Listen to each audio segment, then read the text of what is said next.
In a few moments, you will have an experience which will seem completely real. It will be the result of your subconscious fears transformed to your conscious awareness. You have 5 seconds to terminate this tape. 5, 4, 3, 2, 1.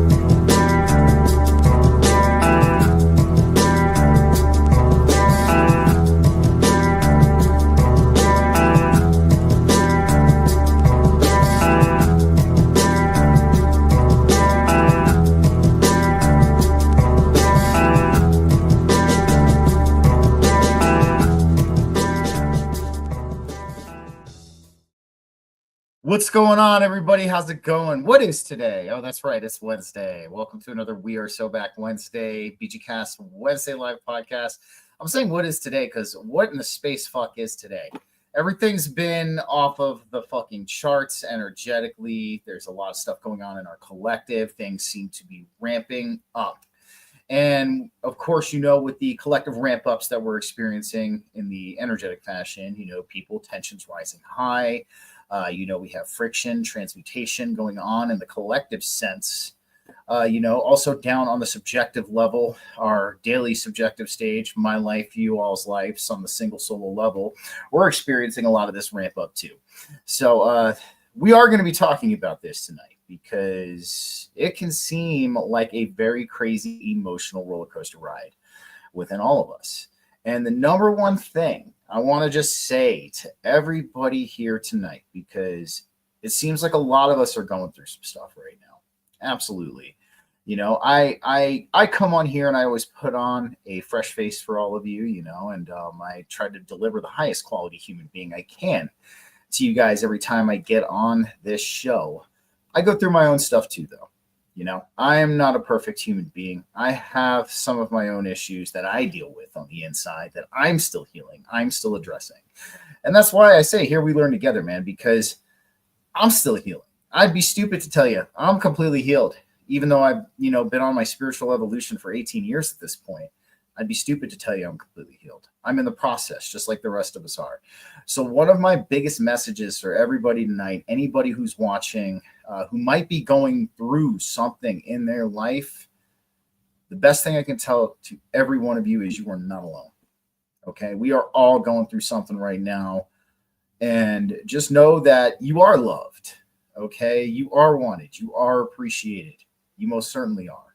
And never forget that. Sometimes it can slip our awareness, especially when we're in that emotional fog, especially for people like me, who in my human design, I have an emotional authority. So my emotions can sometimes freaking blind me. And that's something that I have to, kind of understand. So thanks for being here, Stone Hobbit. And of course, thanks for being here, Spinja, and my other fractal brother over here, Mr. Don Rogers. Of course, thanks for being here. But nonetheless, guys, don't forget, we're all going through something, man. You're not alone, and Phil, good to see you, my friend. Always. Oh, there you are. Sorry about that. And so just remember that, guys. When we get blinded by these ebbs and flows of the crazy spiritual alchemy and the transmutation process, that's not just going on collectively, but subjectively within us, because that our external existence is a mirror of our internal existence. So just remember that, guys. And, just always remember your love. That's the biggest thing I can say. So tonight, my original guest had to reschedule. She's got some stuff going on. And, but of course, like one of my all-time favorite guests is sitting in the waiting room. He's a good friend of mine also. He is also, I believe, a part of the fractal family as well, just based on how much we vibe and resonate with everything. So I really appreciate him taking time out of his life to come and sit down with me, man. And you guys know him very well as Big Daddy Andrew from Heavyweights Light Feels, man. So let's bring him on. What is up, dude? What is good? What is good? It worked out so perfectly. It's a synchronicity that this happened because I'm dog sitting, and so I've got this space where I can just chill and be present and kind of vibe and flow with you. So this is the universe saying, "Hey, it's time. Let's do this. Let's make it happen." Because we had tried a few different times in the past and it didn't work out, and then it flowed, and I love it. So thank you for having me.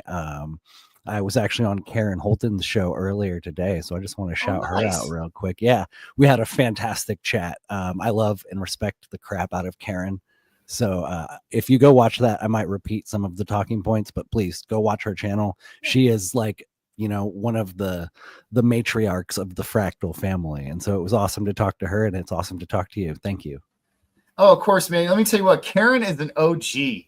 She's been holding it down since even before I was holding it down, and and she's been holding it down since the early 80s, man. And and that's one of the things, a lot of people say I woke up early, and I kind of did, but I know there's people out there who woke up during the Trade Center bombing of 1993. I know there's people who woke up because of Waco. I know there's people who woke up throughout the years through all these other different events that kind of spurred and catalyzed that process within them to take a look at things and go, "Hey, this isn't right. Like my soul's being offended by what's going on." And through your soul being offended, that's usually what catalyzes the awakening, man. So and that's why I tell people, when it comes to anger, right? Anger, there is divine anger. Most certainly there is. And a lot of people, especially in the spiritual community, they want to shy away from it, but no, you have to address your anger. You have to transmute that anger. And that's exactly, the route Karen took, even though she's got some kick in her still. I absolutely crack up when she tells the government and all the negative entities to shut the fuck up. It's one of the best things in the world to me. So, but awesome, man. I'm looking forward to that interview, dude. But yeah, let's talk about what's on your mind, Andrew. I know we got a lot to discuss, and I know you've had some specific things on your mind you'd like to bring up. So let's do that. Yeah, we were just chatting before we went live, and so I got a good starting point, I think. You were talking about the Sydney Sweeney thing, and we can get into that in a minute. But you had mentioned how it was particularly divisive for the community, and I want to talk about my own personal, sort of experience with the community somewhat recently that pushed me off. It was actually the Elon Musk thing earlier in the year when he was doing his thing, and people were like, yay Elon, or people were like, yay big government. People picked a side, and people in our community, I'm not going to name names, I don't want to be like that kind of drama person, but I do want to say that I got some beef in the community, because people picked a side. They picked the big government side, and I was like, this is so clearly a psyop, and you're just falling for it. And it sounds like it's happening again with the Sydney Sweeney thing. And so I will admit I understand vaguely what's happening with it. But I personally, as you mentioned in your intro, we've all, life ebbs and flows.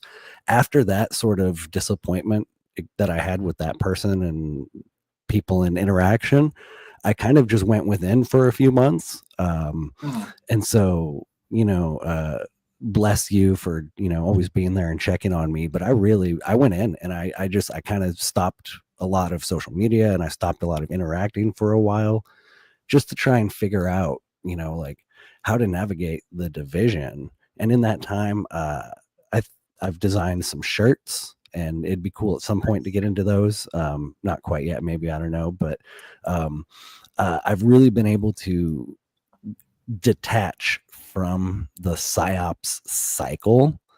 And I think that's an important part of moving forward for us, as we talk about building the new earth. I talked about that with Karen. It's like we've all been talking about it, but what have we been doing about it? And you and I, had this running theme in our messages around, like action. It's time for action. We should be doing more. We should be doing more. You say that to yourself and to me, all the time. And so taking our attention away from the psyop cycle and redirecting it into the new earth, I think that's what we should be focusing on. And it's actually just basic cognitive behavioral therapy applied to yourself. It's cognitive behavioral therapy. It's when you find yourself getting worked up by a psyop, stop and be like, hey, this is a psyop. Redirect the energy. And so I designed these shirts for a few different reasons. It was, I was lonely, and it was like a creative catharsis project, but also because land, part of the new earth, is going to require land. And most of the people I know right now don't have land. Most of the people I know right now are struggling. Not everyone, but most of the people. And so I love this idea of having counter propaganda merchandise that you can maybe make a few bucks on. And so I'm hoping to make a few bucks on the shirts while spreading a message or a few different messages. And we can maybe talk about the Joe Rogan thing, but not yet. Maybe I'll let you talk for a minute. I'm sorry. No, you're all good, dude. As always, man. No biggie, man. Talk as long as you want. But no, you're absolutely right. And I, just like you, man, I'm also disappointed in our community, our conscious collective, a little bit at this point in time, also. And of course, actually, I'm giving you full credit for kind of coining that term, and I've taken it and ran with it because it actually it makes a lot of sense and it fits the bill real well.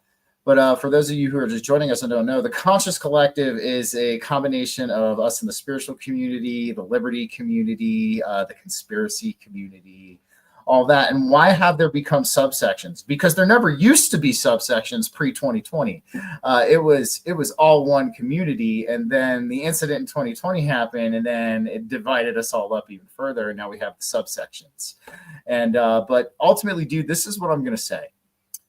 And then this is just in my opinion at this point in time, one of the biggest tests that we're being put up against at this point in time, even on a deep spiritual level, is not picking sides and not buying into it.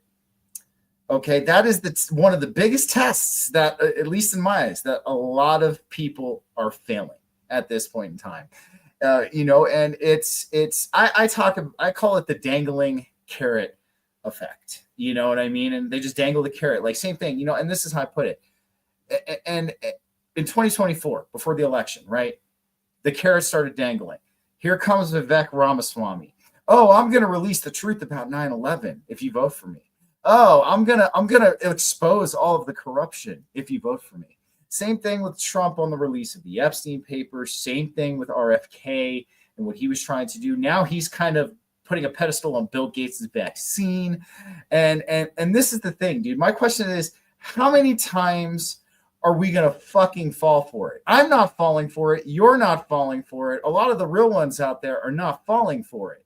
Okay. But it seems like there's still a lot of people in our community who are still falling for this crap. And the biggest message I'm going to say about this is, if you are picking a side, if you are falling prey to the dangling carrot, you are doing exactly what the parasite class wants. You're doing exactly what they want. And I've tried to, and this is the thing too, there's a rumor going around. I don't know if it's true. Okay, this is strictly just a rumor. I have no substantiation on it, but the way the conspiracy and the alternative media community is, I would not be surprised if this rumor came true and it did happen this way.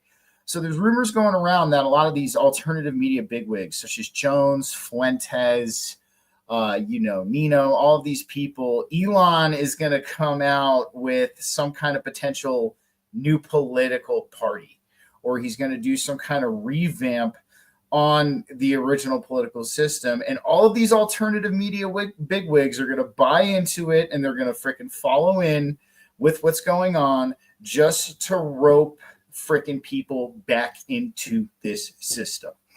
And like I said, this is just straight rumor right now. You know what I mean? It's been flying around on X a little bit, things like that. But then again, just like me, dude, I see everything from a psychological, freaking human nature, mob mentality, groupthink, And even I even posted this theory to somebody. They're like, that's not going to happen. and I'm like, I said, well, no, I have nothing to substantiate it. I'll be 100% honest with you about that. I have nothing to substantiate it with. But based on the way you all act in the alternative media and conspiracy community, I'm going to say this. I would not be surprised if it happened. So you're absolutely right, dude. It gets frustrating to me. And this is one of the things that I've had to kind of come to grips with. And it's a shitty thing, you know what I mean? And it's caused me to distance myself from some people just in this community, is the ones who truly have their head, heart, and hands 200% in this. And right, I know everybody in my audience has their head, heart, and hands 200% in this. I know you do. I do. And there's other people we know that do. We are actually very few and far between, man. And it's unfortunate. It really is. It's unfortunate. But that's my piece on that, dude. If you're buying into this stuff, if you're picking sides and you're following along with the false matrix narrative, you're failing the test straight up. And that's just my opinion. Hey, Michelle, thanks for being here. Appreciate you, friend. What do you think, man? I think that's the case. I just feel people are failing a massive test at this point in time.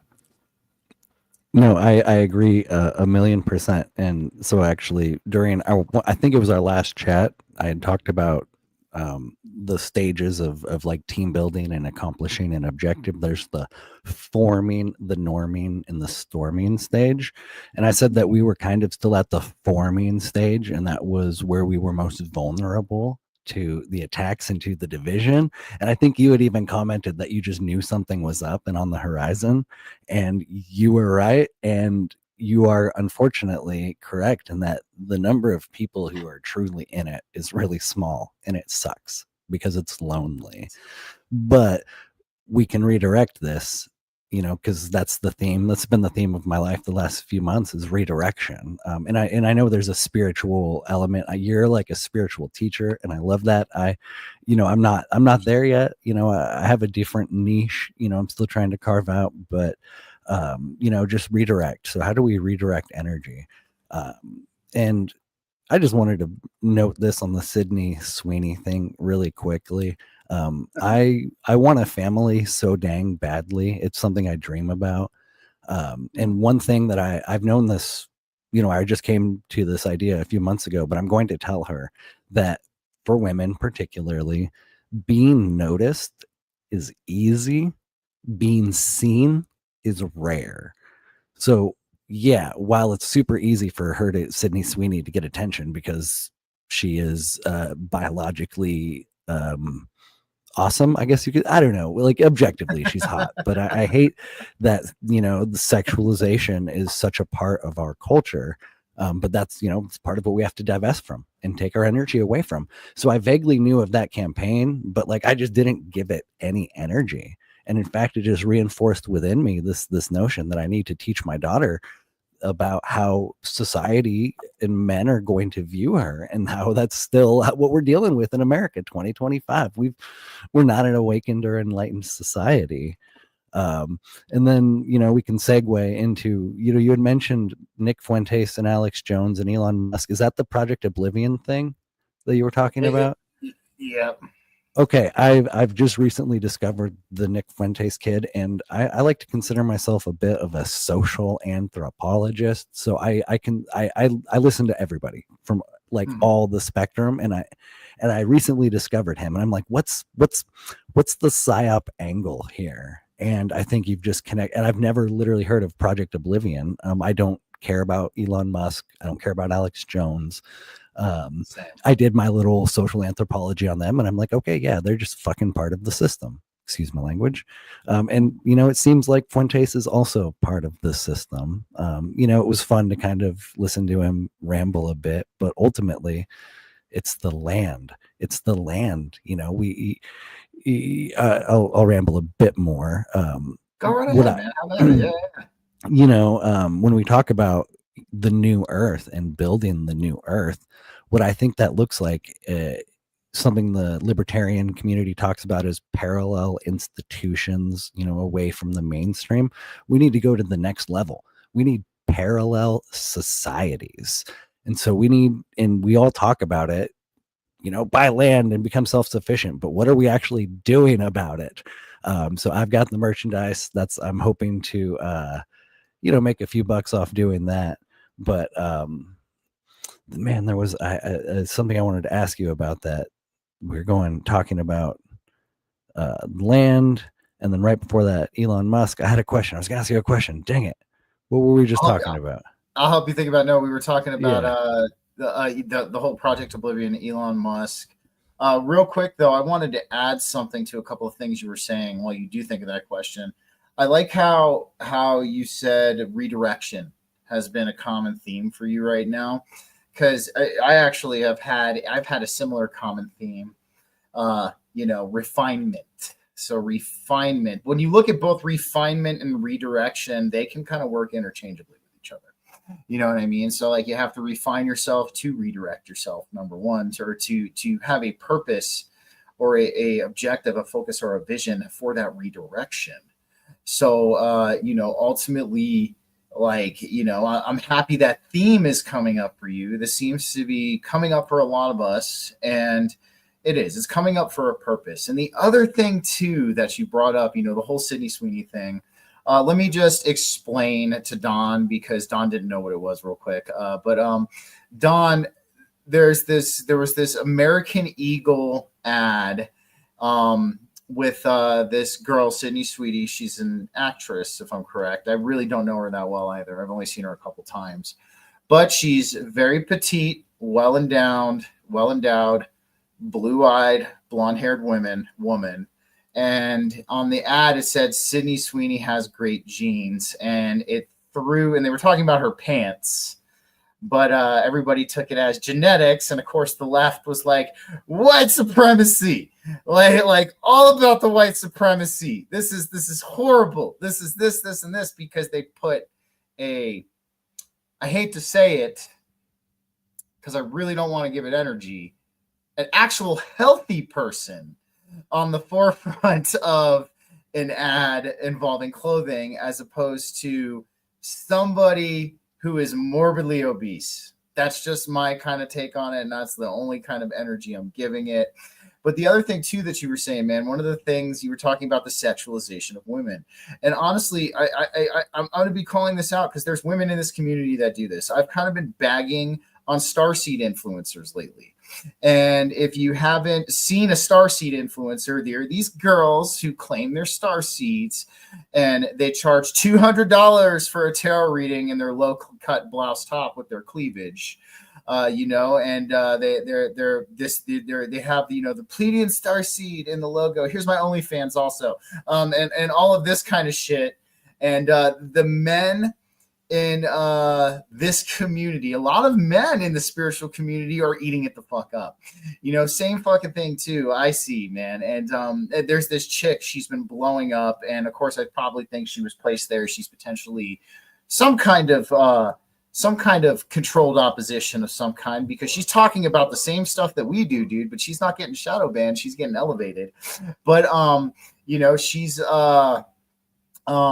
what I was going to say, hey Maya, thank you for being here.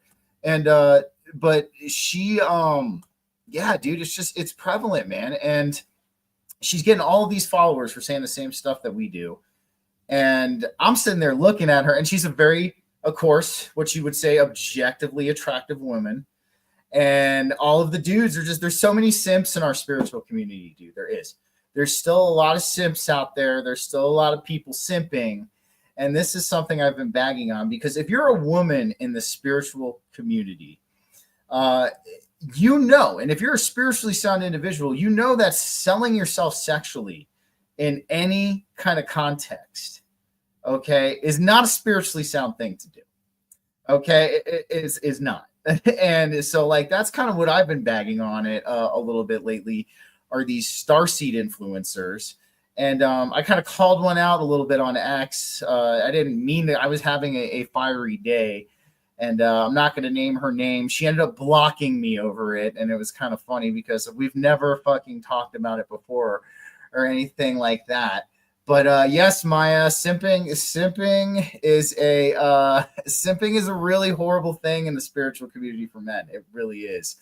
Phil, I do my own tarot readings, pal. I know how to use the cards. I got that if I want to know, for sure, man. And Michelle, oh my God, you might have for some ice cream, but not for something. Awesome. But what are your thoughts? That's the thing I've been kind of on lately, man. Yeah. No, I completely agree with you. We can try to connect the whole liberty element to this. I remembered my question. I was ranting and raving about parallel societies, and that requires land, blah, blah, blah. But also, I like to think of this notion that we're living in a totalitarian dystopian novel, and we have this opportunity to write our own characters. And so you mentioned, you've been wrestling with this idea of running for mayor. And when you said that, my brain went to this idea of like, how cool would it be to own some land, like adjacent to or in the area that you are mayor of? In a sense, we're infiltrating the system to redirect it in our favor, in a sense. But at the same time, it's resistance. We could do it to truly develop some resistance, some protection from, let's say, the federal agencies. So it's an interesting perspective. What are your thoughts on running for mayor? So it's city council, but no, I don't have big enough riches yet to run for city council. So I'm still contemplating it. I am. My issue is this, and I'm just gonna flat out come out and say it. If I do this, I'm not dimming my authenticity. It seems like the game with politics is dimming your authenticity and basically kowtowing and placating the freaking people. And, so number one, if I do this, I'm not going to dim my authenticity. And the second thing I'm not going to do is I'm not going to smoke the pole of Israel, and I'm not going to smoke the pole of Palestine. I'm not doing that. I don't smoke pole in life to get ahead. That's not my style. Okay. And I'm just being 100% honest, because this is the whole thing. Like, if X boots my stream for saying this, which could potentially happen, because last time this was brought up on my show, X booted my stream. But I am not going to. Well, Phil, there's a reason why I'm doing it, and I'll get to that here just in a sec. But I will not support a country, and that's why I really, as far as a and of course I get the retorts of this all the time. I will not support a country that grants asylum to pedophiles. I will not. And that is Israel. Okay. And I know America does the same thing. So I should probably definitely kind of clarify when it comes to this. I do not support my government because they are the ones that allow this. I do support my country and the people of my country, though. Okay. Kind of the same thing about Israel and Palestine. Okay. I have no issues with the people over there. Like, you know what I mean? But I have issues with their governments, and I'm not placating and getting on my knees for either of them. So if I go into this run, okay, and no, I know you're not getting at me, Phil. I actually want to explain to you why I'm doing it. So actually, let me do that right now. So, Phil, my theory is if somebody like me were to enter one of these positions, it would vastly affect and redirect the energy there. And this is the thing, even which I'm not banking on being elected. You can count on that. I'm not banking on it at all. But the fact that my energetic presence graced that part of the system and left an imprint there, hopefully that does something good. So that's pretty much it. Other than that, I mean, I fully, you know, it's going to be an interesting thing.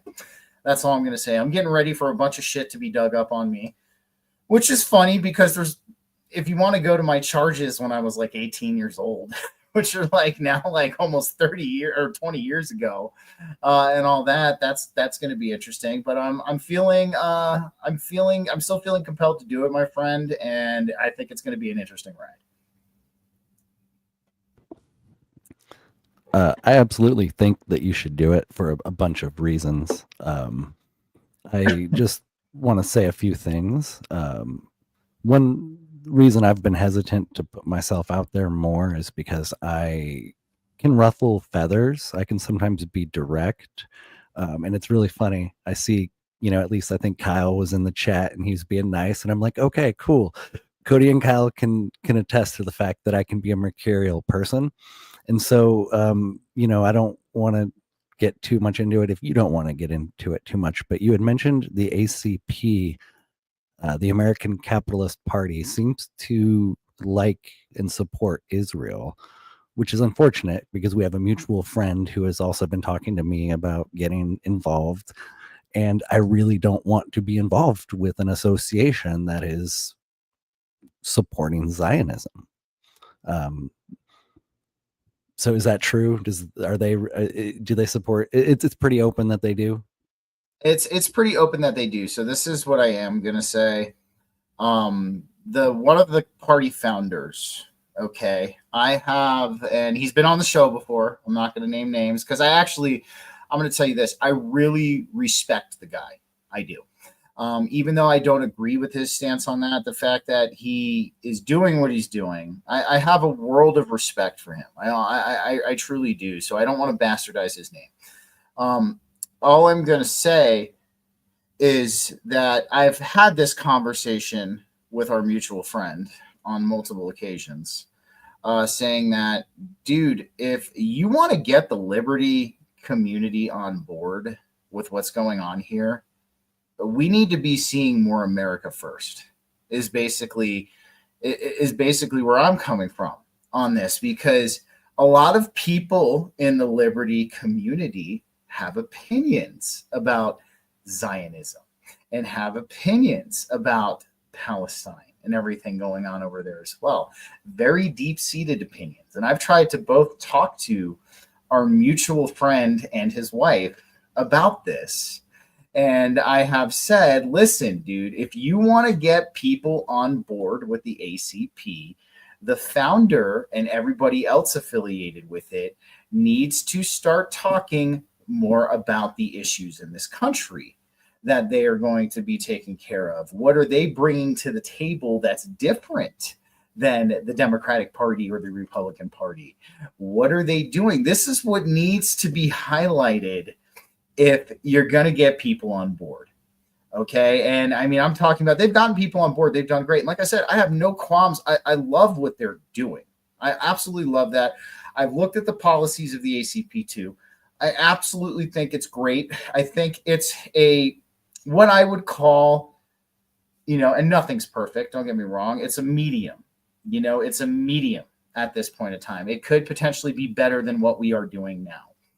So, and that's my stance on it is we need to hear more about America First issues than what's going on overseas. And I feel like a lot of the head people in the party, all they really do is talk about the issues overseas, you know, and I'll occasionally see some posts about how socialism is not the way, you know, things like that. And I don't know, but recently it's kind of slowed down on the Zionism tip.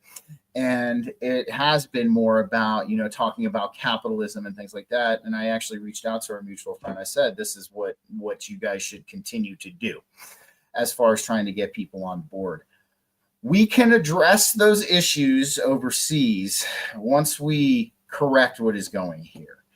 going on here. If I take it from that political standpoint, if I'm coming from a political lens, right now we're freaking having issues here, and this should be the primary focus. The other thing, I don't want to talk too long, I'm going to let you talk, I want to bring up is you were talking earlier, I kind of want to circumvent back to the action thing going on right now at this point in time. What are things we can be doing to, kind of help elicit action and kind of pushing this forward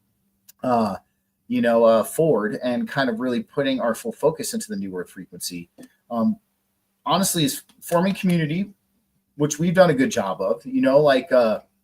I'd love to have you on the X spiritual panel sometime and get you in the spiritual panel community, because we have a little community going on, and honestly, it's going to happen through communities, because right now, I mean, this is the truth of the matter. Like you're saying, a lot of us are struggling, dude. And yes, I might live in a townhouse right now, but I'm still struggling, and I don't make bad money. And, a lot of us are struggling. Yeah. So I think really where this action is going to come from is there's going to be collective efforts into buying land.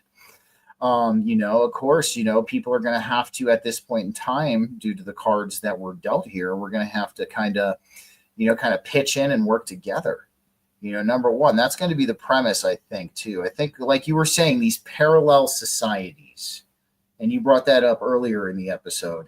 I think this is essentially how it's going to start to come to fruition, is we're going to have these communities start, people are going to kind of band together. The other thing I want to start doing, dude, is making entertainment for us, because like we were talking about, with the Sydney Sweeney thing, a lot of people get angry at me when I talk about it. They're like, well, what, dude, you just don't want us to laugh? You don't want us to have fun or have any entertainment? I'm like, no, dude, you can laugh at it. You can joke about it. But when you become fully absorbed by the psyop and it's all you're talking about for 2 fucking months, and every single fucking day you're posting a new meme about the psyop, but that's where you're getting absorbed. That's where you're fucking up, and that's where you're getting your focus taken away from you. Your focus is being put into the psyop as opposed to channeling that energy into New Earth. So that's kind of another thing that I kind of want to start to bring to the table. I'm sure you might like that too, is entertainment for the conscious collective. So we don't have to partake in the false matrix reality entertainment psyops and channel our energy into there. And that's something I kind of want to bring to the table as sooner than later. And I have been talking with people about it, and I know you'd probably be down to get on board with it too, man. You just said so much, and I got notes, and I really want to get through it all. Let's do it. So we'll start backwards at the entertainment where you were just at. I 100% agree.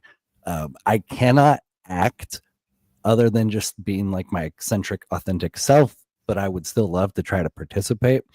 And it's connected though to, your earlier ultimate question, which was, action. The entertainment element is connected for a variety of reasons. A, because entertainment is like creating art. It's great for our soul. Entertainment art is how we literally combat totalitarianism. I'm trying to remember, but there was like this country that, it just took a little bit of art to begin this entire massive subversive movement that did topple a regime at some point. So it's art, it's health, it's spiritual. It could also generate money. We could, I think we have to, in some senses, utilize the old system to extract wealth. And then so we extract wealth, and then we buy the land, and then they get their fake money back, but we get the land. And then eventually over time, when we don't need, their fake money to create our supplies, when we have what we need, we'll be self-sustaining for the most part. I could get, even crazier with my romanticized version of the New Earth, but I want to keep going. We're on a good flow. I saw a comment from the Earth Grid Rescue Mission. First of all, yes, awesome screen name. I dig it. You said we need a revolution, and I agree. However, the programmed narrative that we all kind of have, that was literally programmed into us from a young age is this sort of glorious, the people will rise up and take power back sort of revolution. I think that's a psyop. I'm sorry to say, but I think that's a psyop. They want you to sort of have this romantic, dramatic, ultimate victory narrative that is absolutely unattainable and unachievable. We are massively outnumbered. It's not about actually fighting and resisting the direct main threat. This is where I personally believe, when we're building the new earth, you and I, we are not going to fully experience the new earth. We get the experience of building it, fighting for it. That's our mission right now. The technocrats, I do believe, are going to, maintain their power for another 200 to 300 years.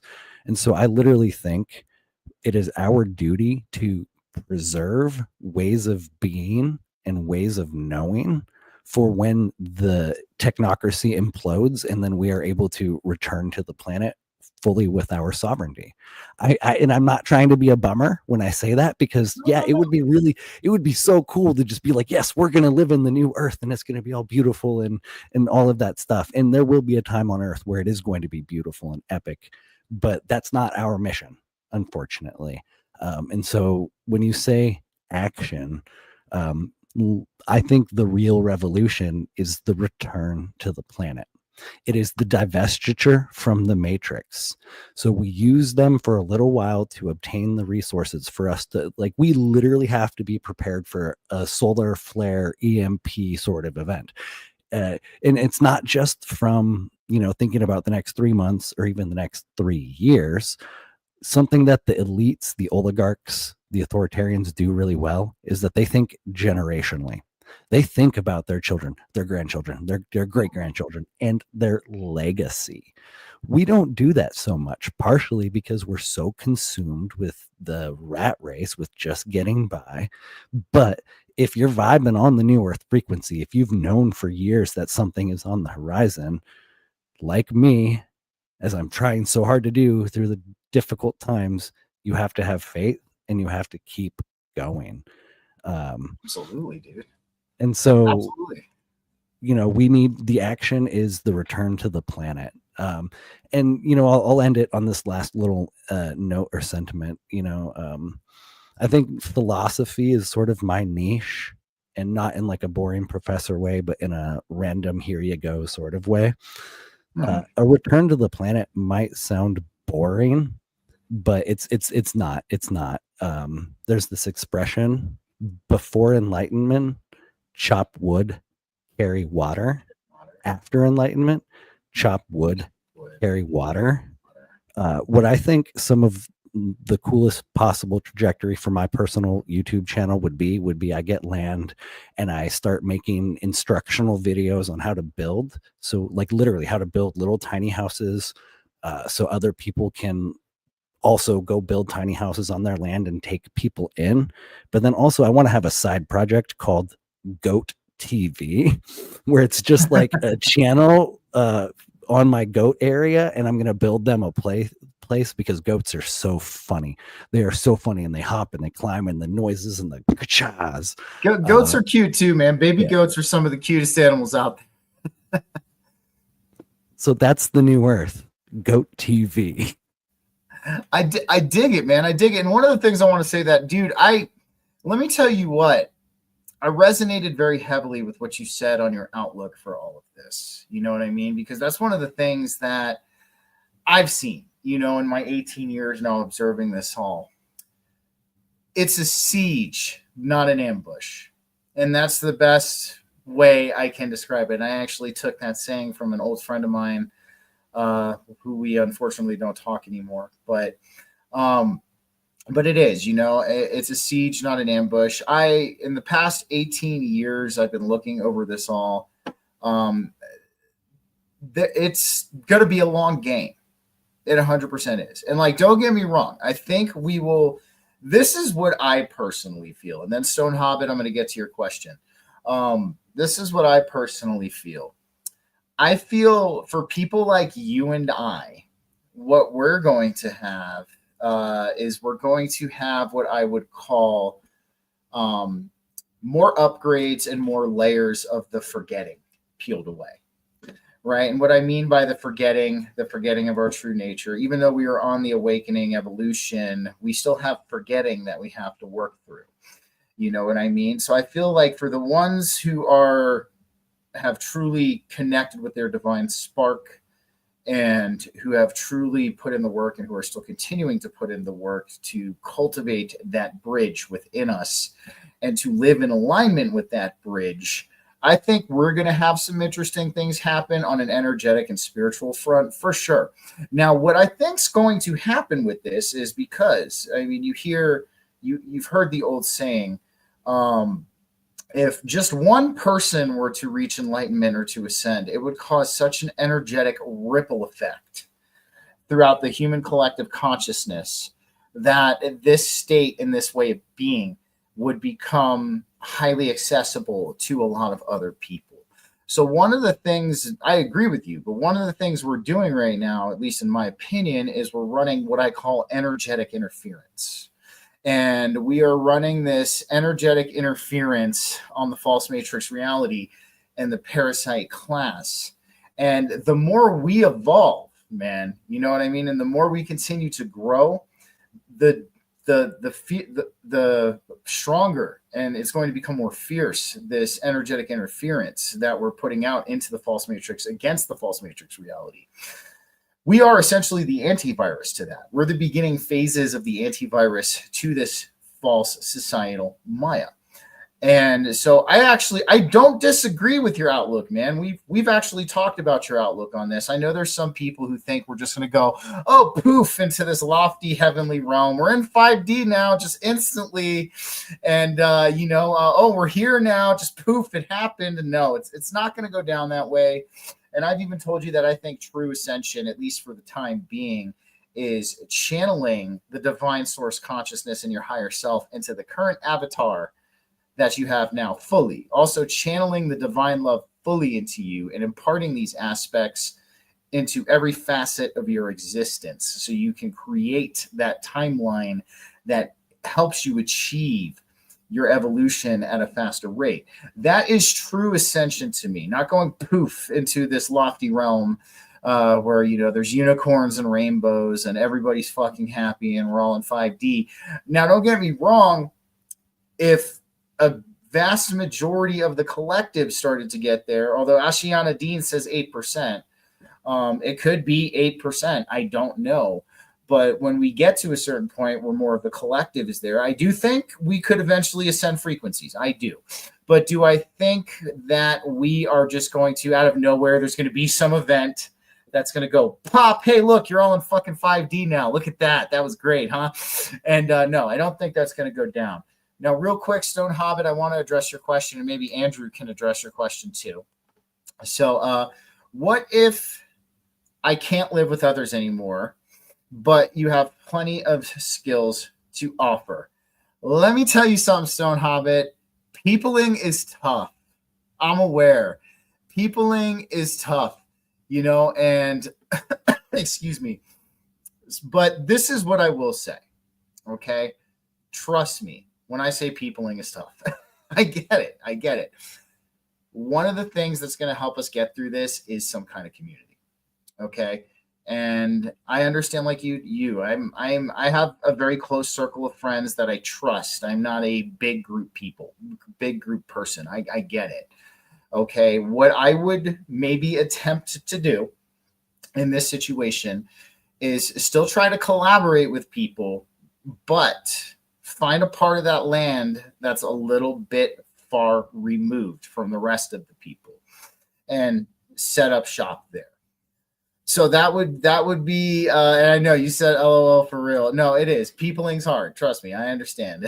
And it is. So that's what I would do, because community is what's ultimately going to help us get through this. It is. And, and I understand, as the person I am, and give you animals. Yes, no, totally. I get it. So that would be my advice for you on that, is to still try to collaborate with people, but make it known that you have boundaries. and that you want to have your space and things like that. And of course, if you have skills to offer, of course, you can help yourself with those skills. You know what I mean? What do you think, Andrew? Because peopling's tough, man. And I get it. It's tough, But what are your thoughts? What is your advice to her on this? No, I love that question for a lot of reasons. Let me try to cover them all. The first one being, I earlier mentioned, I'm a mercurial person myself.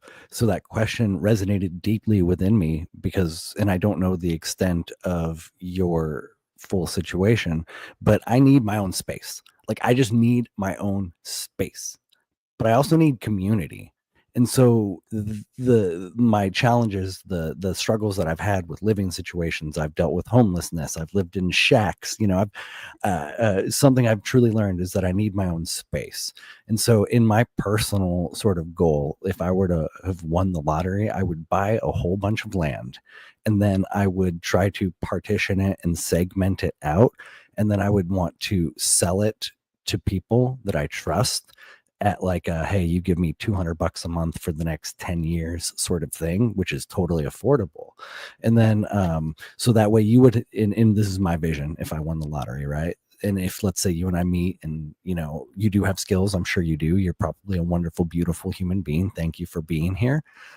You would have your own space, so you'd have your own little tiny house, or you can make it as big as you want, but we'll start with a tiny house because that's kind of what my dream is to start with. So you have your own tiny house, but then there's maybe on the property a community fire pit and other various community amenities that are available.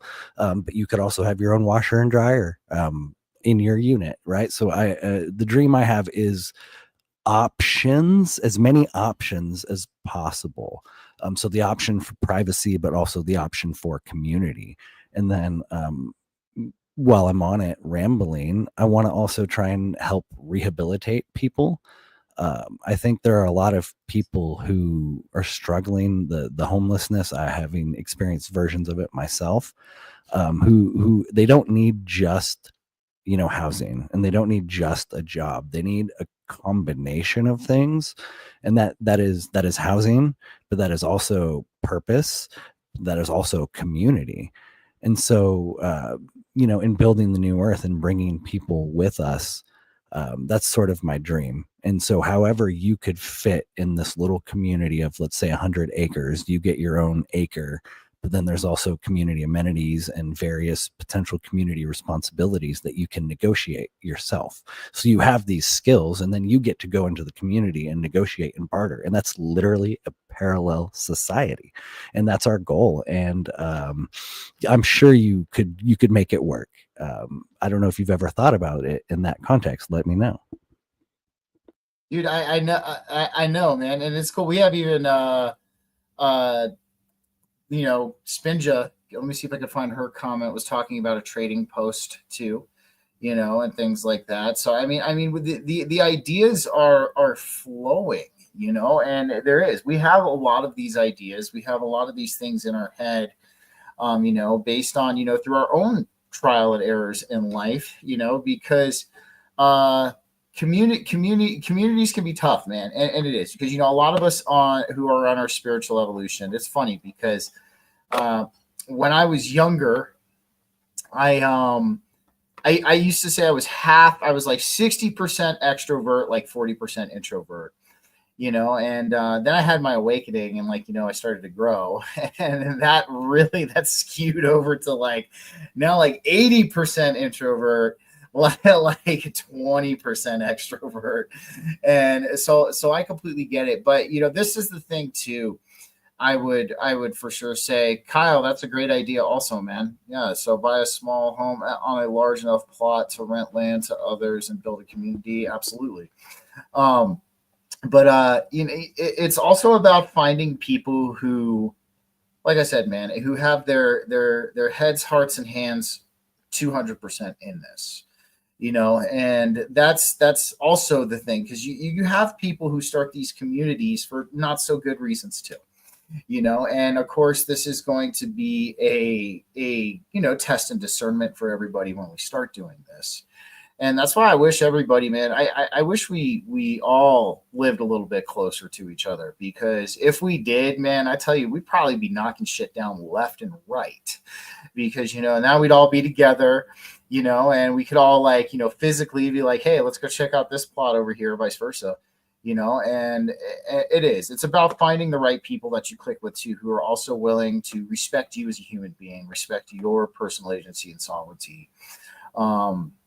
And who is willing to respect your boundaries too, because like I said as well, man, there's a fucking Phil. Oh my God. Not if I can help it. So that's definitely, and yes, Maya, that's what I mean too, like distance, giving people their fair share. Phil, I get it, and trust me. All right, trust me. Okay, I appreciate the woman as well, but in the context of the spiritual, that's just where I'm coming from it as well. But anywho, one thing I kind of want to steer gears towards a little bit is kind of what we were talking about a little bit before the show, and kind of the title of the show too, the flow, the ebbs and flows of this.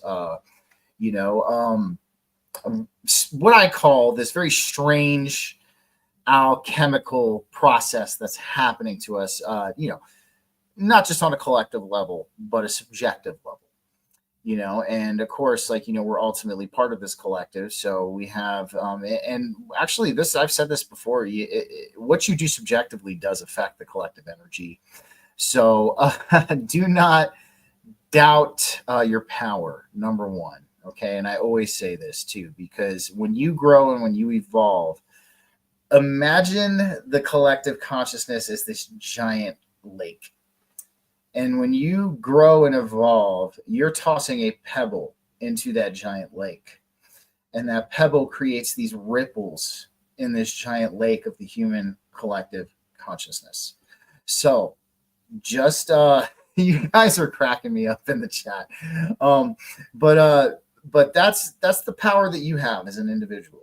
Every time you grow, every time you evolve, every time you strengthen the bridge between your divine spark and yourself, you are affecting the collective. But nonetheless, we have a lot of ups and downs, being that we're all on the spiritually sensitive side. Okay. And we pick up on these energies, we receive these energies on a different level than the average person.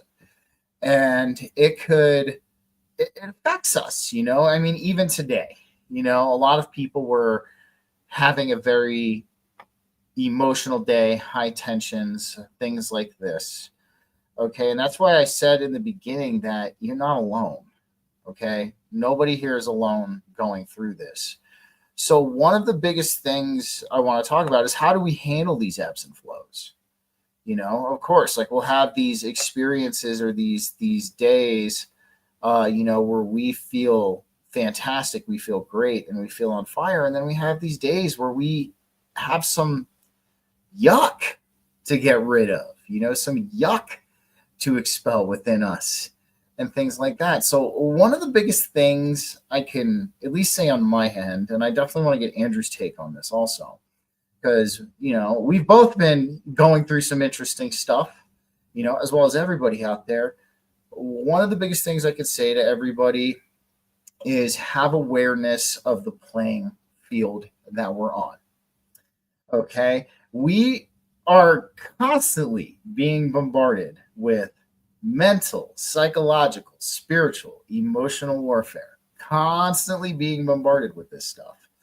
Okay. Understand that you are also contributing and you are part of collective energy. Right. And another thing I'm going to talk about as well, too, is as above, so below. A lot of these space weather events and a lot of these different celestial, alignments and things like that carry a bunch of energy. These are things to be aware of, too, because my friend Sam was talking about, I feel you, Spinja. It gets exhausting. I fucking Man, I felt that deep. But actually, my friend Sam, as you all know her, Samantha Consciously, she was talking about earlier today on how, because we have electromagnetic fields and we're electromagnetic beings, when these space weather events happen or these celestial alignments, it scatters our field. It kind of mixes us up a little bit. So that's also something I think we should start paying more attention to. Andrew, what are your thoughts on this, man? I think understanding the playing field, but I'm interested to hear your thoughts and your tips and tricks on kind of navigating this. Yeah, absolutely. Understanding the playing field, I like that. It connects to, I've talked about the merchandise, the shirt I made. There's this concept, not everything's a psyop, but most things are. And that is a message that once you sort of embody and embrace, you understand the playing field. When you understand that a majority of what you see in the mainstream is fake and curated, or it could be true but twisted, or there might be a slight omission, or it's all designed to divide and distract. And so once you sort of understand and embody that, I'll mention it again, cognitive behavioral therapy, CBT, it's been on my mind lately, that redirection. I think that's been a theme. So one theme that the universe is sending us is, hey, you need to be redirecting your energy. But then another theme is also who's coming with us? Really, who's coming with us? And so the people who are coming with us are the people who during these ebbs and flows have been doing the deep spiritual and psychological work on themselves. And you already said it, not as many people are there as we thought. And so that's something to think on. And it's a grief that you do have to face, but you got to move on. We got to start acting ultimately. And so there was the redirection, understanding the psyop. And then I think I had one more. Dang it, man. I keep doing that. I get on a flow and then I lose it.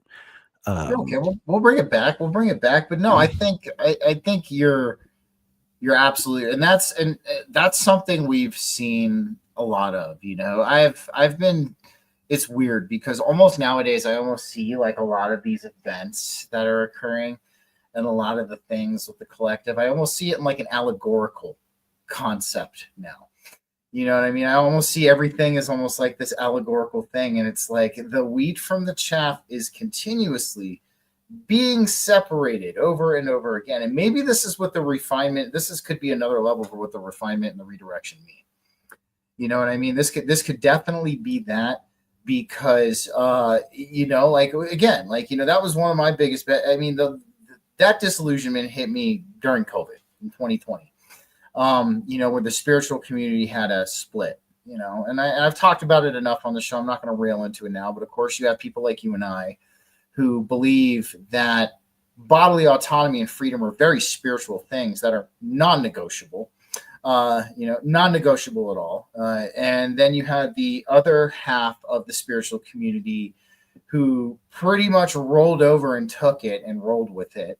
So that was the first separation of the wheat from the chaff, and then we continue to see these constant refinement, redirection, this constant stepping into this, and of course, like, it's let me down, dude. Like, I can't tell you, I was looking for some, because I hadn't had a big guest on the show in a while since that person who runs the ACP, Sarah, came on. Of course, she's like my favorite big guest, but she's so humble and cool. Like, I consider her like a friend at this point. Like, we sit and we chat after the show. We chill, and all that. And her and I vibe with each other. Like, it's to me, it's like I'm sitting down and talking to you.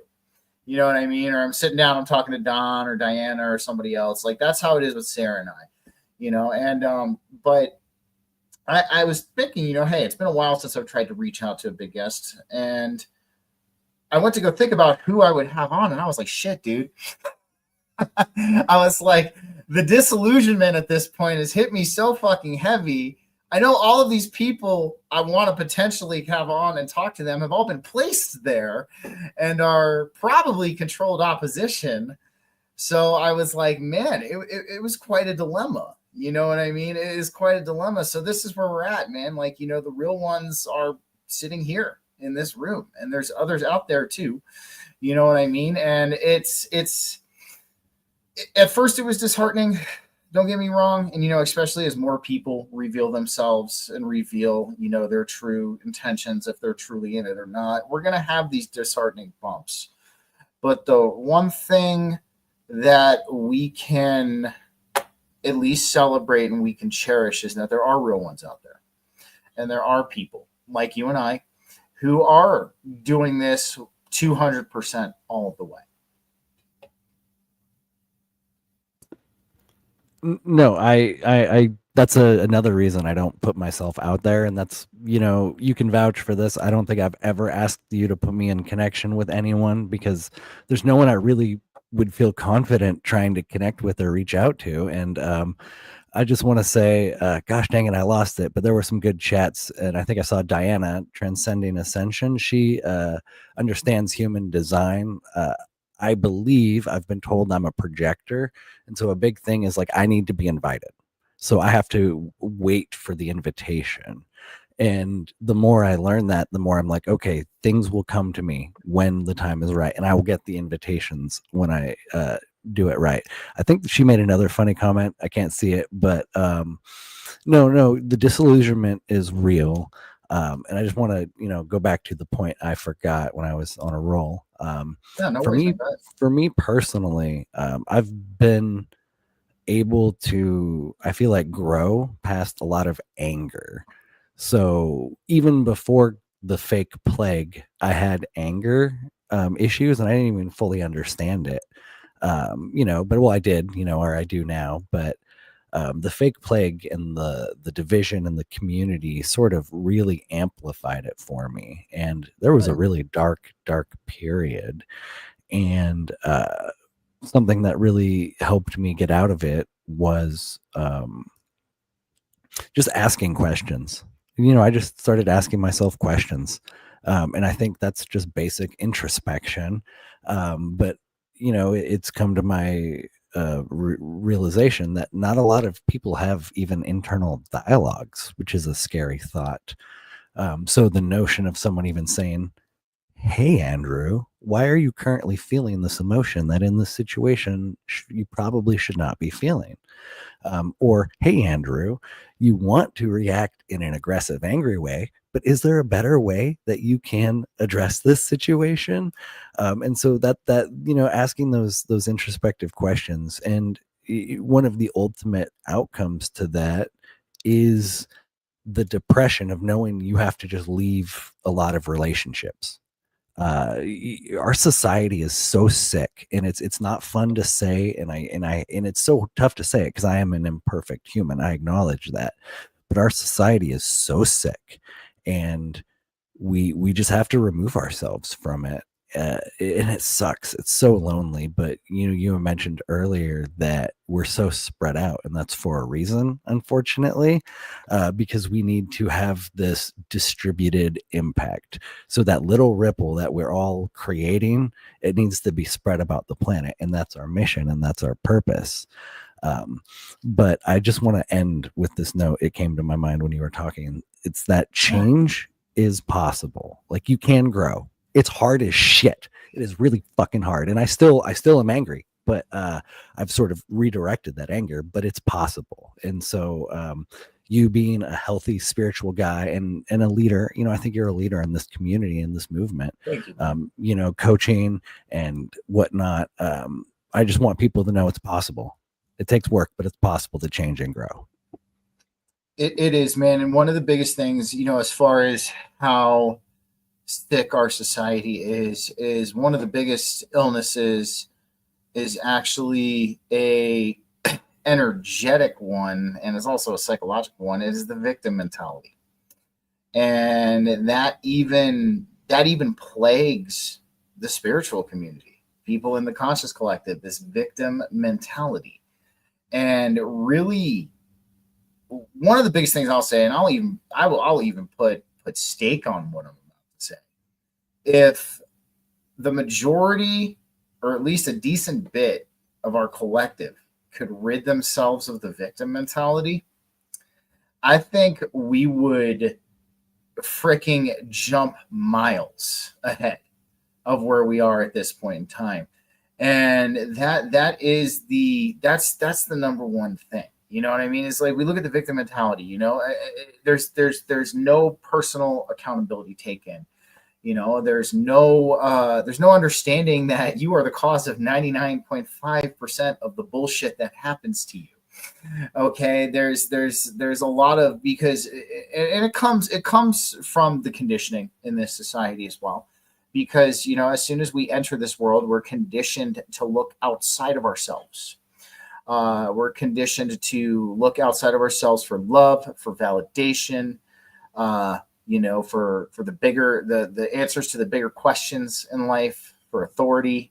You know, we're conditioned to look outside of ourselves. So that's the number one thing that causes this, is because since we are conditioned to always look without, when it comes to the general collective and that kind of healing, it's a radical, it's almost to them in their minds. Now, not for everybody, but, you know, we're talking about the general person. It's a radical paradigm shift for them to understand, like, whoa, I've been causing all of my bullshit with my actions, with my decisions, with you know, maybe if I hadn't talked mean to that guy, he wouldn't have punched me in the face. And instead of going, that dude's an asshole because he punched me in the face. But yeah, you were talking shit to him and you kind of called him out for a fight and insulted him, but now you're the victim because you got punched. And it's like, you know, and this is kind of what we see. And you're right, man. You're absolutely right. Our society is very sick. It's sick on multiple levels. It's sick mentally. It's sick physically. You know, as far as physical health. I mean, I was even talking about the food last week, you know, with the nerd in charge, man. And the food is a big thing behind the sickness too, you know? And so it really is, it's going to be, and this is where I resonate with you were saying earlier about, you know, it being a little bit before this takes off. It's all ultimately going to happen on a subjective basis. You know, we're going to see more and more people finally take accountability for themselves, their predicaments, you know, everything that's going on. And then that will cause the ripple for other people to do that. And then we will get to a point where when enough people have subjectively come to the realization, that's going to cause what I would call an energetic effect in the collective consciousness. And then you're going to start seeing, and we already kind of see it happening, you know, and that's the one thing I bring up a lot and I hit it home. I mean, more than ever, like I said, and I know a lot of people say, you know, there's money in this too. Don't get me wrong, but this is exactly my point. People are now interested in this stuff, so that's why there's money in it. And yeah, so I mean, you turn on Netflix, turn on Amazon, turn on any of these streaming services, and you'll see that all of the top watched documentaries or a lot of the top watched TV shows have to do with extraterrestrials, the paranormal, cryptids, conspiracies, all of these different things. These are now like in the sphere of a lot of the collective's view. And I tell you, man, like, and don't get me wrong, like these people might not have the whole bigger picture in mind, but there's more people getting into meditation. There's more people getting into homesteading. There's more people getting into living a healthier way of being. And they might not, like I said, they might not have the full picture in their minds of everything that's going on.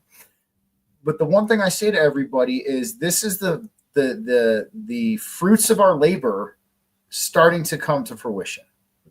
Okay. And yes, it's going to start slow. Okay. It's going to start slow, but eventually, like you said, about 100, 200 years down the line, you know, or maybe sooner, I don't know. That snowball is going to gain momentum. That snowball is going to gain velocity, and it's going to pick up more snow with it as it continues to go forward. So that's ultimately where healing this sick society comes into. And of course, you know, yes, And I was actually talking with a friend of mine who's he's awakening. He's on his awakening path. He's fresh, but he's on it. And but he was talking about how people will ignore you and act like they can't see you until they can't ignore you any longer. And I told him, dude, one of the biggest batches of disillusionment I came to realize in my evolution was there's going to be a lot of people around you who are close to you that don't really want to see you succeed.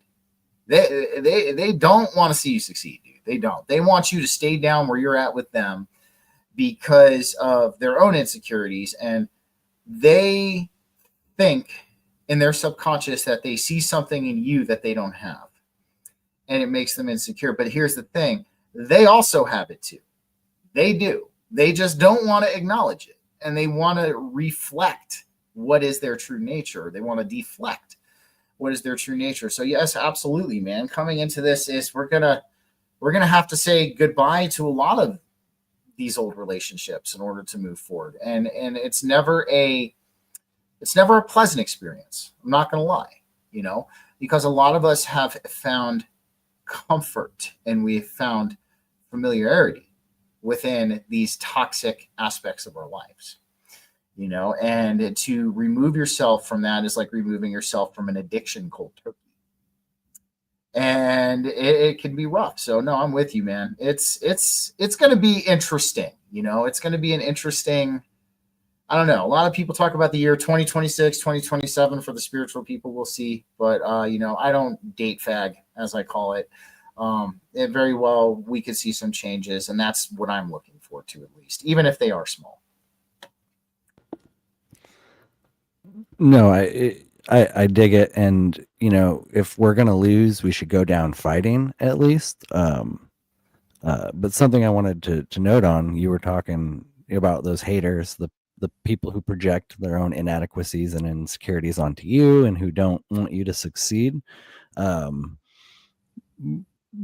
way or one reason that I respect you so much is because something you always say is that you say, I feel like I should be doing more. You're the type of person that Thanks. will never quit, that will always go, and that's rare, and I'm the same type of way, and so it's really cool to just know that you're out there and then I'm out here, and I know that feeling, and it sucks, and because that's how you feel and how you live your life, it's just, that's authenticity to me, and that's commitment and that's passion. I want to maybe bring in the Joe Rogan thing now. Okay, let's do it. I alluded to it. I wanted to build some suspense because this is an exercise in manifestation. It's a group project. I personally don't really want fame, but I do want some fortune, and I also do want to contribute to the cause.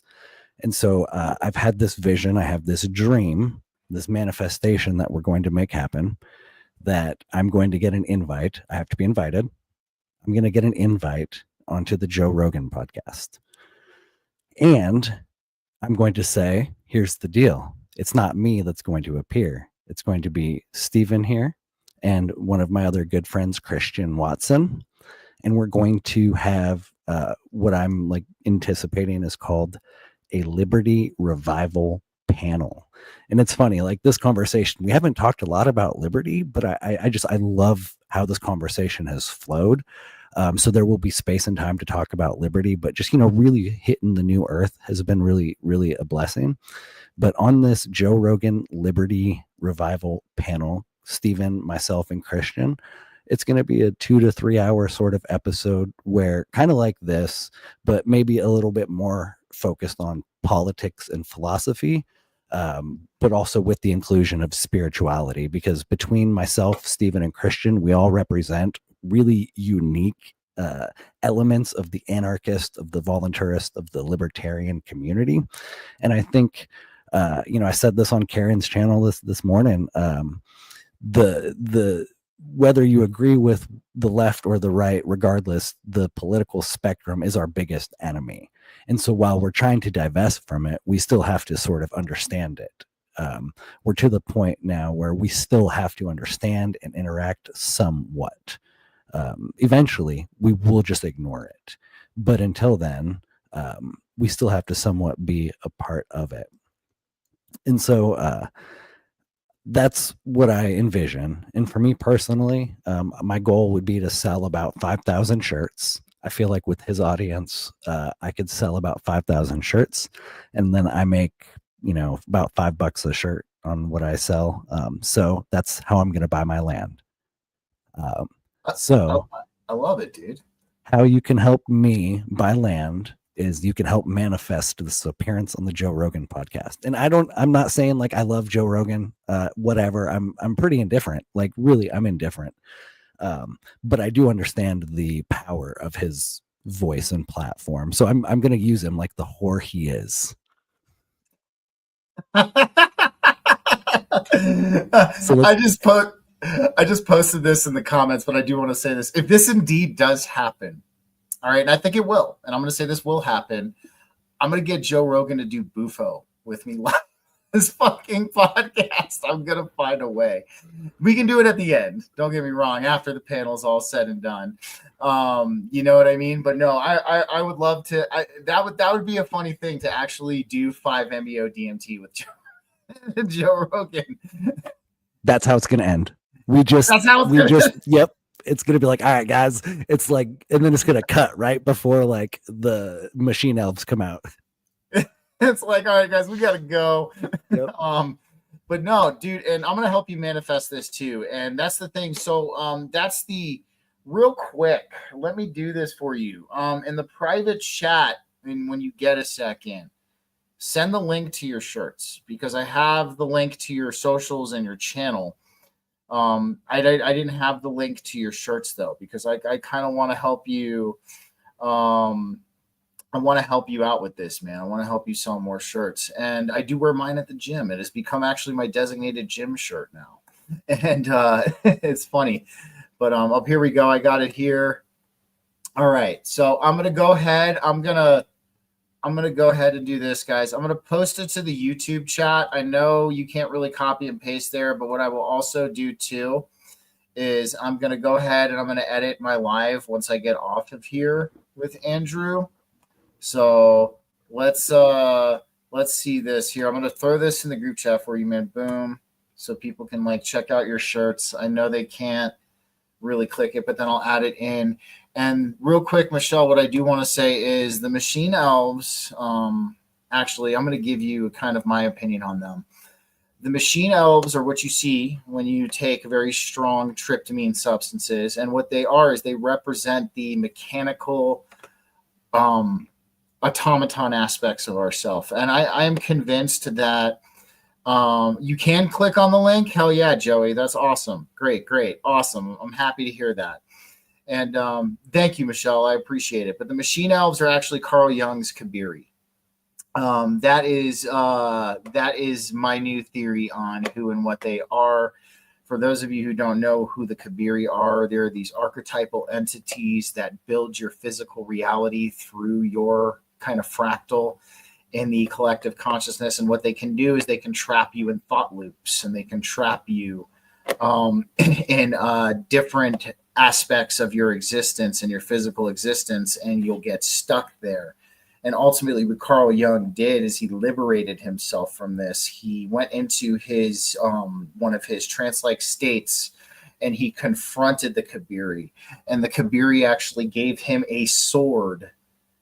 And when I say sword, it is a metaphorical sword, not a real sword, to help him in his conquest to overcome them. So, yes, Joey likes your no division. I think you already sold some shirts, bro. I think you already sold some shirts, man. Freaking. So, like, yeah, no, I'm glad the link worked for you. But no, dude, I want this to happen for you. So, everybody in the audience, all right, freaking, if you can help it, get one of Andrew's shirts. Get us on Joe Rogan. I know you'd love to see us there. And I know you'd love to see me smoke 5-MeO DMT with him at the end of the show. And Andrew's going to get in on too. He needs his first experience. I think it would really help him with that. Christian too. I haven't met Christian, but he can get on it also. And for Christian is such a square. That's what's beautiful about it. He's such a square. He won't. But like, I still love him. That would be his first experience. 5. That would be it. That would be an intense first experience. Dude, when I did Bufo, it was like every psychedelic experience I had up until that date prepared me for that experience. So for somebody to do Bufo right off the rip and would have no freaking, yes, Michelle, you can definitely be our assistant. I told you this for sure, I promise. And but for somebody to do Bufo, to have no like anything to compare it to, I wouldn't do that to him. No, but absolutely, dude. I definitely I want to help you with this, man. I do. And real quick, let's just touch on the Liberty front for a couple minutes, and that's something I want to do. One of the biggest things. Thank you, Maya. I appreciate it. And thank you, Spinja. Thanks, man. I appreciate that, guys. And so one of the biggest things I've tried to get the Liberty community to do, and even the conspiracy community, which is, like I said, they all weren't separate before 2020.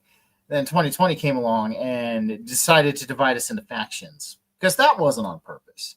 But the Liberty community and the conspiracy community, to understand that there is a underlying spiritual nature to this reality. It's staring at them right in the face. It's like literally grinning at them, like it's literally doing this, and they're just like, no, we're doomed. Black pill. We're fucked. This, and this, and the spiritual nature of reality is like, dude, I'm right here. Look at me. Why won't you look at me? And then they're like, I don't see you. I'm ignoring you. And like that's basically what it is. And then I look at them and I'll go, dude, why does every conspiracy have esoteric and occult ties? Do you think this is just a fucking coincidence that every single conspiracy has esoteric and occult ties?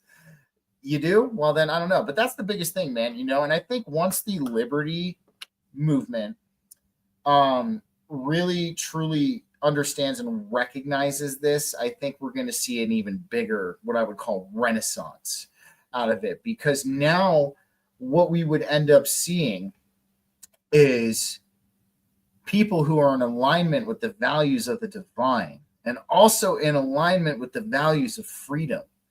Those two combining is going to be a wicked powerful force, dude. Those two combining is going to be a freaking, I mean, dude, like, how Jesus said we would cast mountains into the sea? At that point, we would definitely be, for real, casting mountains into the sea. If the Liberty community just kind of put the two links together. And but that's honestly the revival I'd like to see. And yes, we're seeing a revival of these values of freedom. We're seeing these of liberty. I can't tell you how many people who were previously, who got the jab, who are now sitting there thinking about it and going, I really regret this decision. I got a guy I work with, man, and he it woke him up because he got the jab, because he was freaking, he was pressured into it, and he, of course, had his family pressuring into it. But then after all of the lies that came out about it, he's like, I don't trust shit anymore. He goes, I don't care if a doctor were to walk up to me and were to say, like, you need to take this, it's going to help you. I'm going to say, fuck no. Yes, Joey, we know, Joey, and this is why we're friends. And this is why we vibe, and but he's like, he said a doctor could come up to me and say, hey, this will save your life, and I will say fuck no to him. I'm going to find something natural to do it. And so I mean, it's happening, but again, things happen slowly here, and we just have to have patience, as hard as it can be sometimes. It is so hard. And I think what you were talking about, how like the spiritual and the liberty community, there's just this little patch of resistance between the two. I'll try to use this word, liminal space, maybe. Just this little in between space. There's this resistance when there should be cohesion and there should be coherence, because this concept of sovereignty is both a material and spiritual concept. And whether or not you are someone who believes in the divine or something paranormal, or whether you're a rationalist, you should still be able to agree on that sovereignty element. And it's just really unfortunate that they have been able to divide us. And I've seen the people in the spiritual community being divided by like more emotional sort of arguments, and then I see people in the liberty community being sort of fooled by this appeal to authority, where they still want to believe that the institutions are not entirely broken and corrupt, that the institutions are salvageable, and they're not. And unfortunately, it's just really easy to emotionally manipulate people. And so there is that tension where there should be, if not, agreements, still overlap, I guess. And that's what hopefully we can do, because my friend Christian I was telling you about, I love him to death. You and him are just they're two people. I have so few people that I love and trust and believe in, and you two are one of them. He is super square, and I don't mean that to be like derogatory, but in the sense of he doesn't do drugs, not at all a psychonaut like us. But I love that perspective, and and I love that diversity. And so why he would be a really good contribution to our panel, because he comes at it from the more rationalistic, materialistic perspective. And yet we still agree that liberty is what's important. And yet, man, we should do a whole nother episode. Maybe we could do maybe a side episode on just discussing anarchism. We need to do this. We need to do this. Yeah. Anarchism in itself, and maybe we'll go into it a little bit. I think we're talking about building these parallel societies. There is no answer for how issues are going to be resolved and addressed in any of these. There's no blanket answer. That's part of what's beautiful about this idea, is that it's scalable in that people can recreate it in their own version and their own interpretation. One good example is like speed limits. In my little community, we might have signs that are like, this speed or whatnot, but I'm not going to go physically enforce that unless it becomes an issue. But I'll first start with the conversation and a dialogue and negotiation, bringing in, what the mechanism that allows humans to coexist and to collaborate, sort of a game theory response, where it's like, first let's negotiate, let's talk, let's see if we can create an outcome that we both are okay with. It might escalate then into the use of force and whatnot. I think the concept of human sovereignty will really help bridge the gap. Yeah, I think so. And fucking parasites. God damn it. The one thing I want to say, dude, I give Kyle's grown a lot, man. He's been doing really good. And that's definitely one thing I want to give him credit for. He's been broadening his horizons. But I'm going to say this, and I know Kyle, this isn't an attack towards you. This is just a quote I heard. But like you were saying about how a lot of the liberty community thinks these systems are salvageable and they have this appeal to authority, I heard a quote that, and it's a funny place I heard it, because I do like to imbibe in Rick and Morty, and things like that. It's a great show. I mean, it's good for kids and adults. It's got a lot of disclosure and a lot of predictive programming in it. But Rick had a quote. He was like, voters, you mean people who want to be ruled over and told what to do, but are too embarrassed to admit it. And I was like, dude, I was like, because it is, like you have that conversation with somebody who thinks this system is still salvageable, and even though you show that it's not, and you can show them all the evidence, they avoid the main point in the room. They avoid the elephant in the room. It's almost like I talked about, with this during COVID, like a lot of the people who are like, who are saying like, a lot of people are dying this, and I'd go, well, what about all the people who are homeless on the streets right now, and all the homeless children who are out there because this shut down their fucking businesses and they lost their home? And you get like this does not compute look in their eyes. It's like it does not compute. Like, you know how have you ever shoved your card into a machine and it says error, cannot read card? That's exactly the message that like comes up over these people's heads and in their eyes when you say something like that to them, and they just completely act like you never said anything, and they just continue regurgitating their exact same point. It's the elephant in the room still doesn't want to be approached. And one of the reasons I think that is the case is because of fear, number one. People and Joey,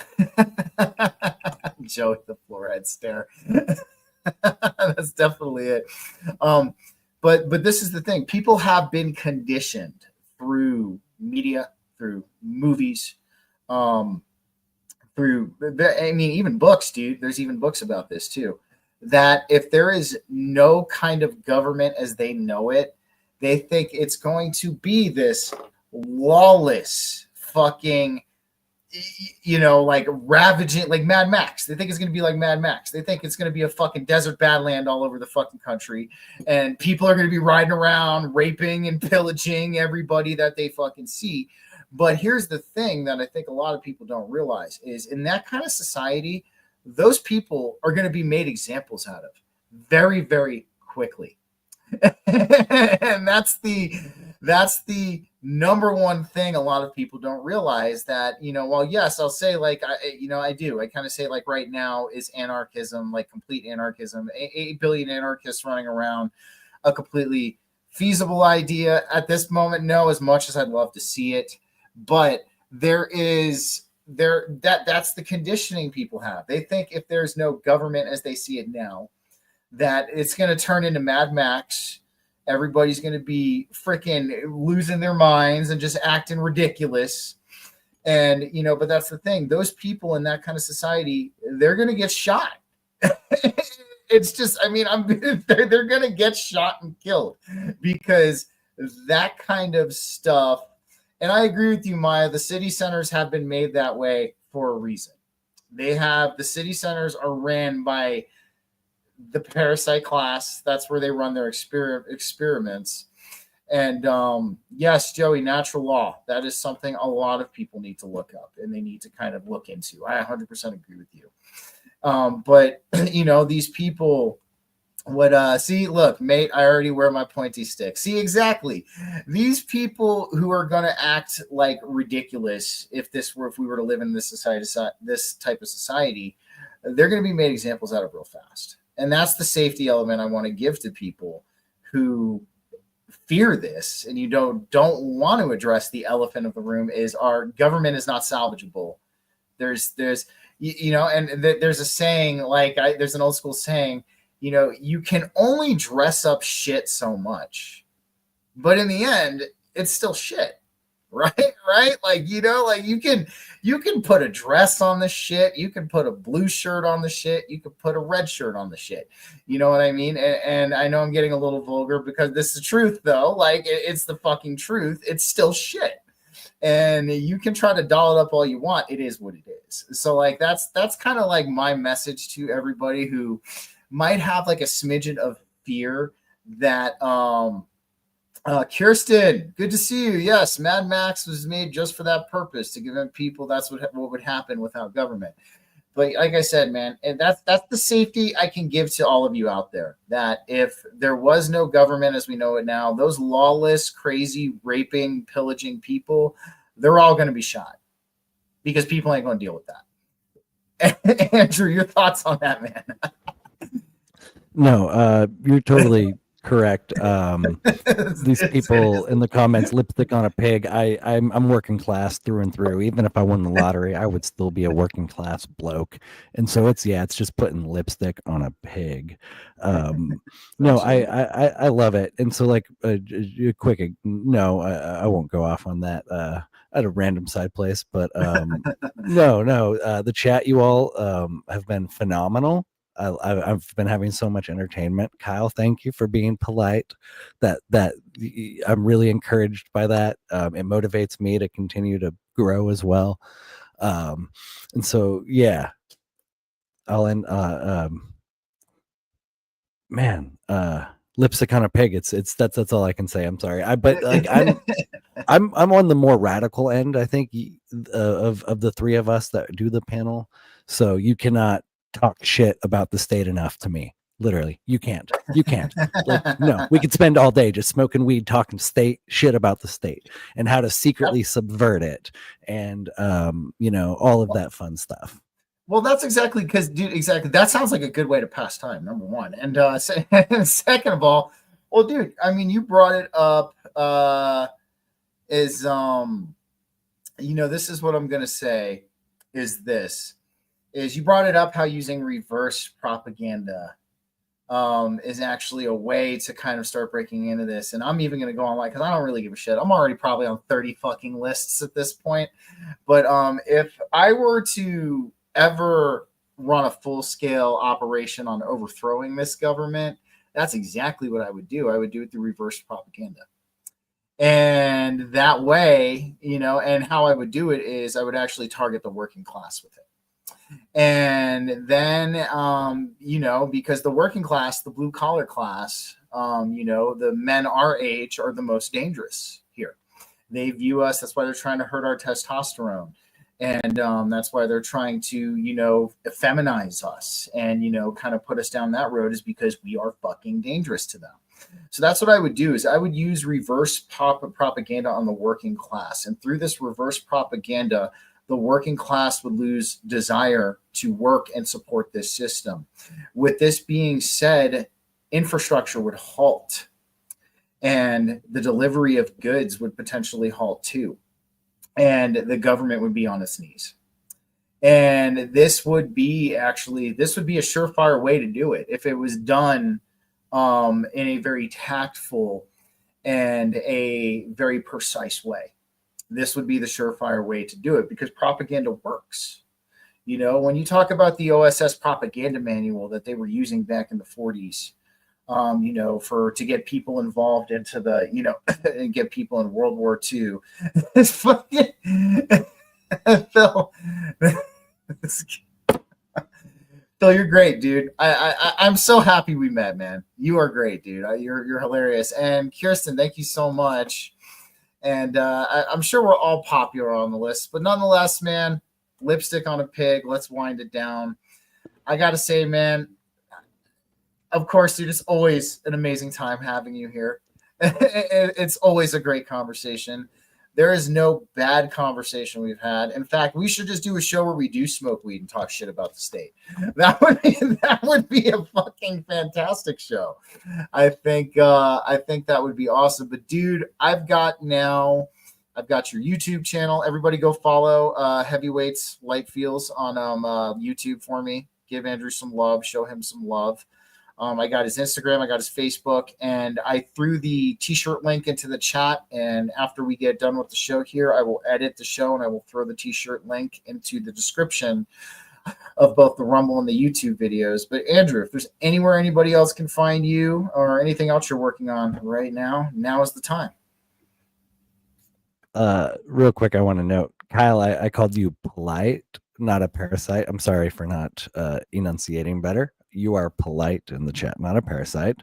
Other than that, at this point in time, no.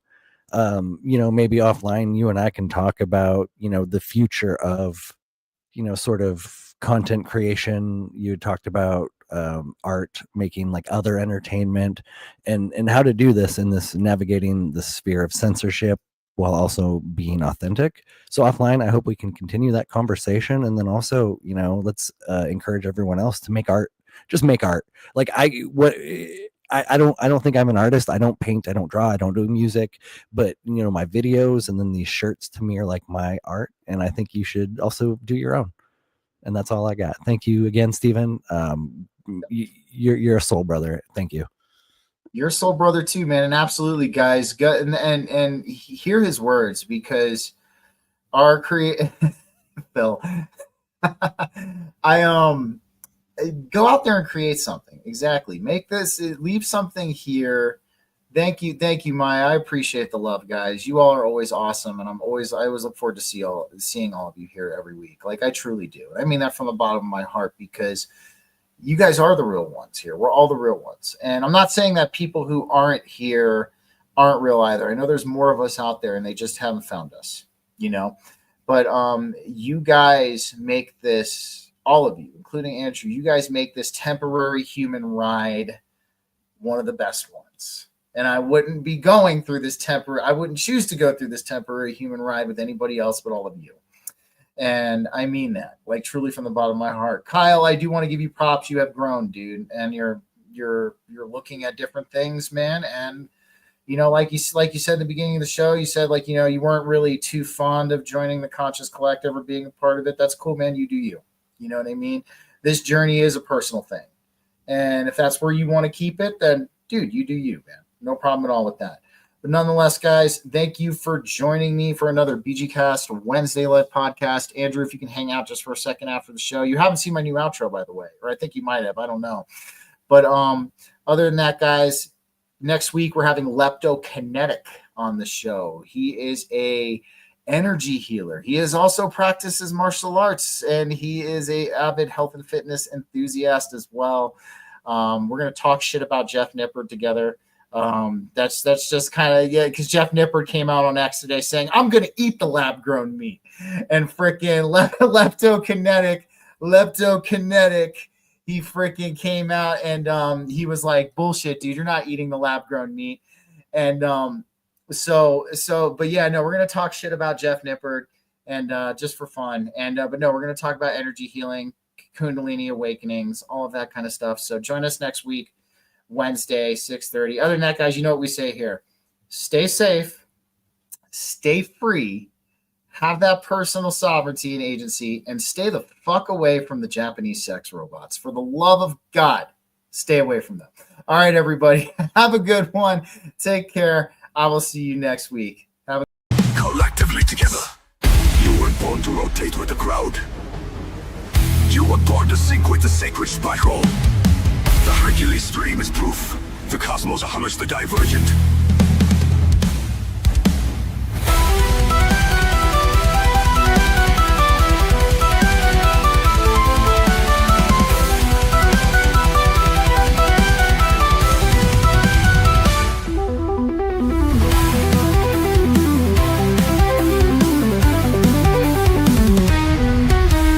This is urgent.